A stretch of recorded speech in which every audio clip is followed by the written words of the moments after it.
So by the way, what we're doing is we're recording the cloud right now. So on the host button, there has the host screen, we have that button available to us.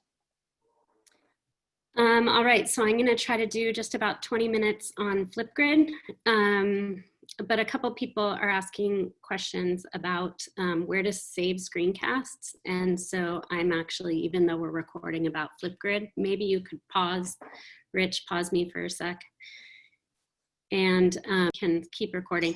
I'm gonna just, I don't have a slideshow for you. I'm giving you a little break from slideshows. I'm just gonna kind of go through the steps of creating a Flipgrid. And Flipgrid is a great way for students. Again, I was talking earlier about elevating and amplifying student voice. And Flipgrid is a great way to allow students to do that. If you've used Flipgrid, you feel like you've got it, you know what to do, please feel free to hop off. And I think that our next session starts at 2:45, so that would give you a nice half-hour break. Rich is going to be talking about calendar, which will be super important for secondary, and Dan will be coming on to talk to TK5 about Clever. So, but I'm going to just go ahead and share, if you're interested in using Flipgrid and you haven't used it before, I'm going to share my screen and not be offended if our number count goes down, because I know a lot of people already know how to do this and I don't want to waste your time. So, so I'm going to share my screen, and I'm actually going to, Rich and I have a new account. It's an AUSD EdTech AUSD account, and that's how we got our YouTube library, and so it's not attached to either him or myself. And if anybody else that uses Chrome doesn't use this little people tab at the top, that's another quick tip. Really, really, really helpful if you have multiple accounts, and you can see I have both my AUSD account, my personal Gmail account, and my EdTech account all listed right here. I know a lot of people, I'm gonna move this, use their little profile over here and change their profile from there, but I find that it is really, gets really confusing when I'm switching back and forth and trying to go between different Google accounts, and I just really like this people tab, keeps it really clean. And you're gonna notice your toolbar is for personal is different than your toolbar is for school, and it knows all your stuff. So I really recommend the people tab. All you do is add person. I usually try to make sure I go here and log out of all of them and then redo it from the people tab. So that's just another little time saver. So I'm going to go through the steps in case you've never been on Flipgrid. I have an account already set up from my AUSD account, my other one, teacher one. So I thought I would just start a new account from scratch from my EdTech account so that you could kind of see, if you've never done this before, what would you do? So I'm just gonna go, and I know I'm talking kind of quickly, but we are recording. I'm gonna just sign up, and I'm going to sign in with Google, and I'm going to pick my EdTech account. And now it's preparing for me, and I need to answer a little bit of information. I can put in my grade level. I can put in my birthday, if you guys want to know. I'm just a couple months away from a big one. It's really sad how far down I have to scroll these days. And then I forgot to put my, kind of embarrassed to put the United States right now, but there we go. So, so then I have, I get to a dashboard, and it's going to prompt you through these different parts. So I am going to, if you've used Flipgrid before, they used to have topics and they had grids, and now they have topics and groups. So there's a few different ways you can organize your group. If you're teaching multiple periods, you might want to have a group per period. You could also have a group per subject area, or for topics. So if you wanted to have a group of Flipgrids about a book you're reading, I might name this group My Brother Sam is Dead. And then within that group, I would create topics. So those would be my different questions. You can also just go straight to adding a topic and not have it by group. So if I'm going to go ahead and add a topic. and creating my first topic. I'm going to call it, how are you feeling about school starting? Sorry, oops. I guess, oh, you know what? Feelings, this is my title, so I have to call it something shorter. And then here is my prompt for the students. And I can make it bold, I can do all that formatting. Here I can set how long I want the students to be able to record for. So if you're doing something longer, like a novel book report or novel study, you might want to set it longer. If you're doing like a little quick share, you might want to set it shorter. You can set closed captions. You can hide videos until you activate them.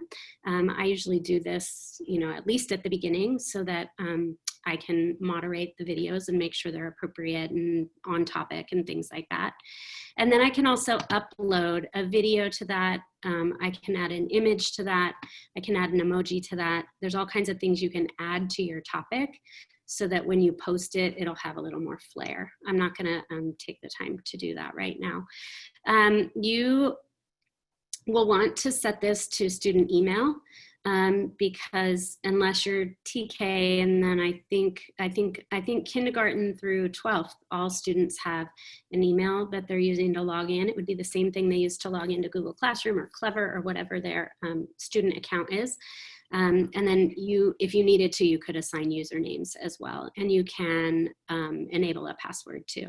So I'm gonna go ahead and create that topic, and my topic is ready, and now I can directly send it to Google Classroom. I can copy my link, and then I can go to our, where's our Zoom? How do I get you guys back? Oh, back to meeting. Where are you? Is everyone gone? We can see you. You can see me? I wanted to drop that in our chat, so I don't know why you can't see me, but I'm gonna go to the chat and drop that link in the chat. And then if anyone wants to mute themselves and like go to this link, then right now you could populate that, and I could show you. I would love it if you could test it out, and then we can see some of the results. Anybody want to try it? But you can embed that link directly into your Google Classroom or on your website. You can, when you want to edit it, you can, if there's things you want to change about it, editing is really easy. And you can also go to Actions, and you can, sorry, I'm having the same thing as Rich, where there's all kinds of like toolbars open. You can edit your topic. You can record a response so that you get your kids going and talk about your own response. There's this great thing called the Disco Library, the Discovery Library, where there are tons and tons of ideas for topics and Flipgrids that other teachers have done. I used a lot of these last year, all kinds of great ideas by topic. You can sort by subject, by audience. And so I used a Would You Rather. I used this as like an ongoing talent show. I had just a fun one kind of on the side. And then I also used it for writing response and social studies discussions and things like that. So I just have one topic, but no responses yet. So nobody has recorded any, but we'll check back on it. I haven't really played around with these too much, but I know that the Discovery Library has some really good stuff, and the discussion has some really good stuff. There's also options for when your students record. They can cover their face. They can just show a screenshot instead of having their camera on.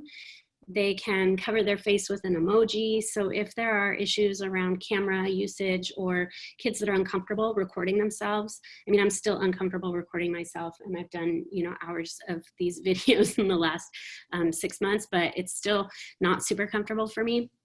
So I can understand how students would feel. You can you can allow them to do those kinds of things. You can also allow students to respond to each other. That's one of the menu options, so that you know, if one of my classmates responds to a question and I agree or disagree, you could assign them, you know, record your own and then also respond to 2 of your classmates, and you could ask them to do that. We even used this at 5th grade for our promotion ceremony. We asked a ton of questions like favorite memories from Cornell, or best field trip, or buddy memory, or things like that. And you can download these videos. So we were able to insert, because we had to turn to using only a digital format for promotion, it really increased the, I don't know, just the warmth and kind of personality of the promotion ceremony. I think the best part of it was these short little video clips. And of course, we asked students permission first and family permission to include those. So I'm going to reload and see if anybody recorded a response. And if not, I'll just answer questions, but you'll see still, 9 responses. So you can see here, they all come up, and right now they're marked as hidden. And I could watch and make sure that all of these are, you know, appropriate and on topic. And then all I would do is click active, and that would mean that the students could then see each other. So, sorry, Sarah. Sorry, you can hear everything all at once there. But you get the idea. It opens up Sarah's window, and then and you can, I don't, the audio is kind of hard, but you could respond to her. You can also set whether or not you want your students to be able to like thumbs up each other's, emoji each other's. I don't really love how many views it got, so I usually turn off this view thing because I don't want it to become some popularity contest. So, but sometimes having the ability for the students to add their own flair and emojis and things to theirs is kind of fun. I would do that more in like my fun ones. So I would do a Fun Friday Flipgrid, and that was things like show us a hidden talent, or would 2 truths and a lie, or those kinds of questions. And I would allow them to do emojis and things on those, change backgrounds and all that fun stuff. And then I would turn those off on my more academic ones. So if we were doing reading responses and things like that. So I think it's a great way, I mean, for students to be able to respond to each other, for them to all share their voice. I had students who didn't like coming to Zoom or didn't want their camera on for Zoom, but loved sharing on Flipgrid. And I'm not sure what it was. Maybe it was the less public feeling of it. But that was some of the best participation I got in the spring, was through these Flipgrid videos. And when I started using it, I felt more connected to the students. And I know they felt more connected to each other as well. So you can, on any of these, you can duplicate it, download it. There's all kinds of stuff you can do. The actions, I feel like Flipgrid is pretty user-friendly. The only little kind of, you know, tricky thing is between the difference between a group and a topic. So the topics are the individual prompts or questions, and the groups are how you want to group those together. So I might create a group called Teacher PD,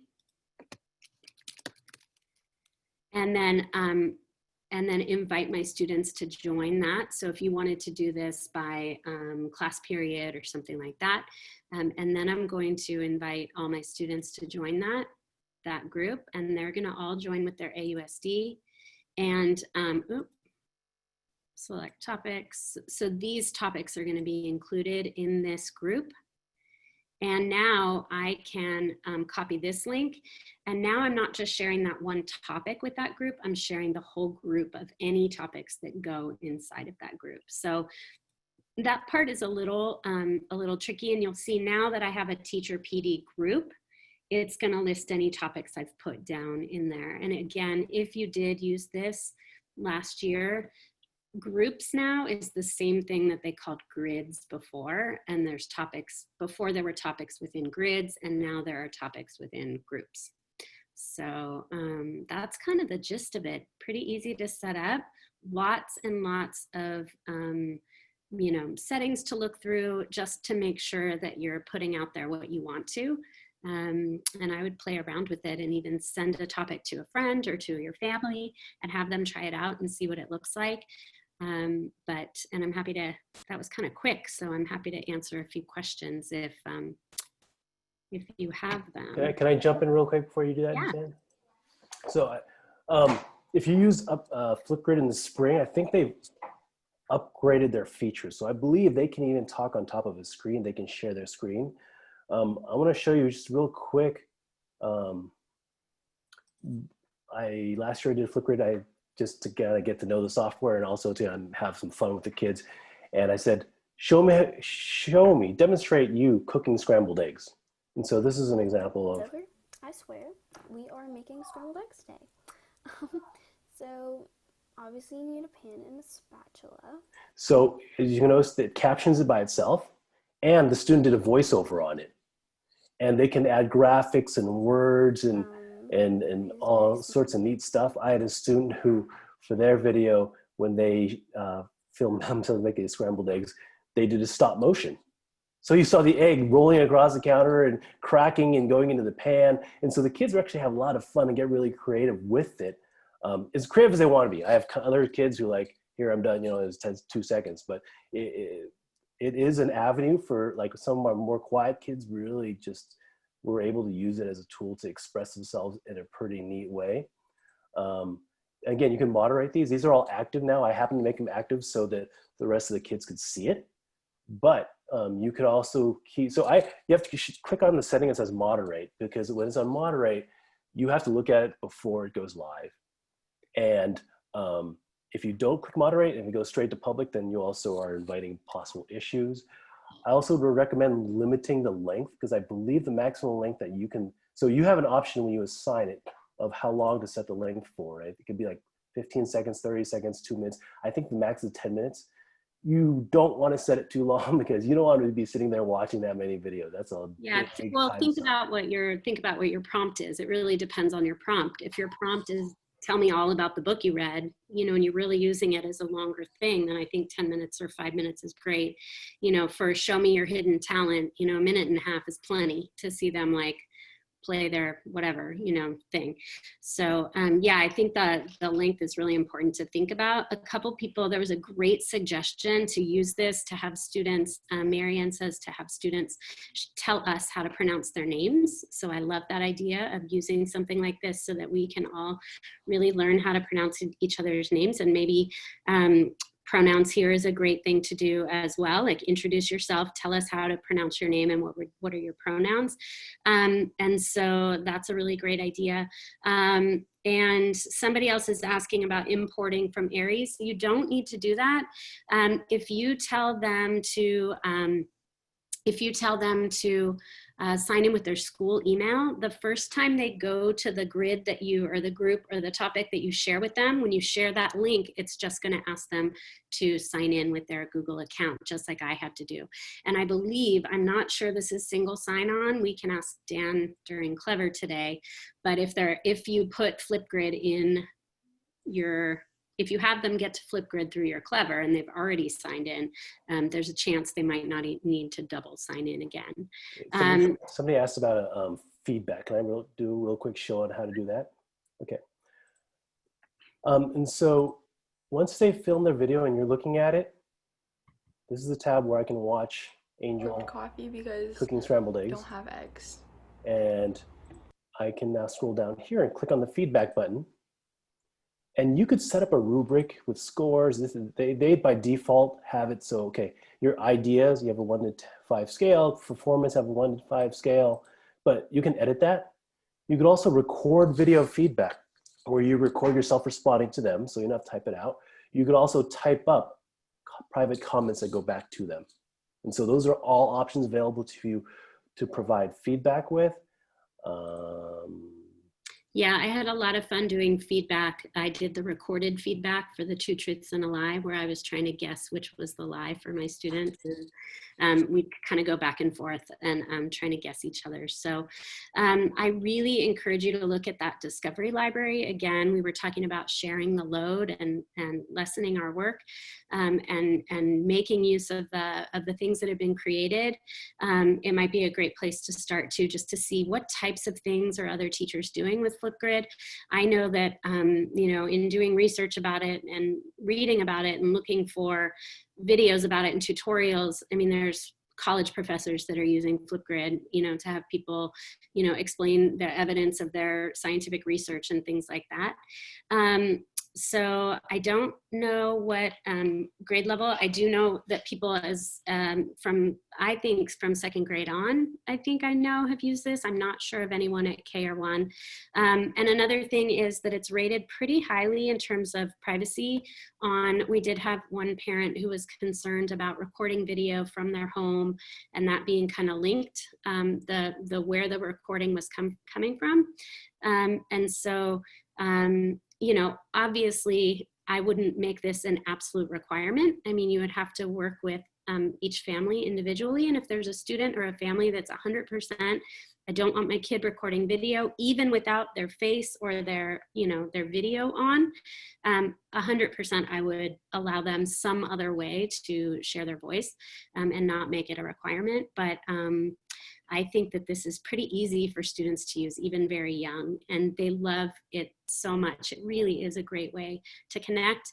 Some students that would turn in 2 sentences about a writing prompt talked for, you know, the full 1.5 minutes, and then would send me a message on Google Classroom and say, can I record a second one? I had more to say, I got cut off. So it really is, I think, a great tool for capturing student voice. And for when they're so isolated from each other, even a breakout room, you know, is a great option. But I think this is another great option where, because then students that couldn't make the Zoom or whatever it is also have the opportunity to interact with each other, maybe not in real time, but seeing each other's faces. It was really remarkable once we started using this. Kind of, it lifted the, you know, we were kind of hitting that, I don't know, it was probably late April, early May, when we were kind of hitting that, oh my God, this is for the long haul and this really, really sucks.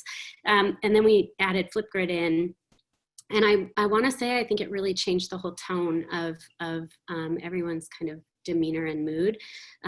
So if you are to take a Flipgrid and post it somewhere like Google Classroom, that's a really good question. You can directly embed it. So if I go to my topic here, and I go to my actions, I think I'm sharing, and I want to share, I want to share it. It's going to give me options. What did I do? Share. It's going to give me options right here. I can get a QR code for it. I can embed it in my website. I don't do anything with Microsoft, but I can go directly to Google Classroom. And so it has an integration with Google Classroom. I don't have Google Classroom set up with this account, but it would give you the class to pick, and you could automatically make it an assignment. You could make it material, and it would add it to your Google Classroom straight from here.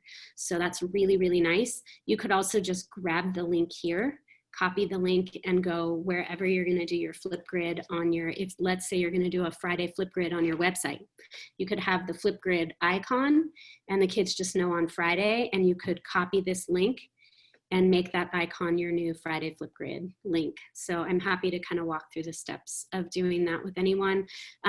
Also, I'm gonna share just back at our website.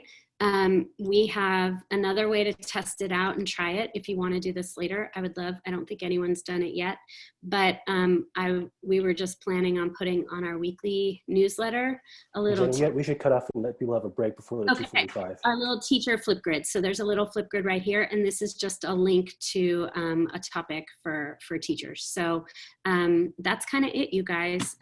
Send any further questions on that if you have them, and I'm happy to help out with that. So that's it.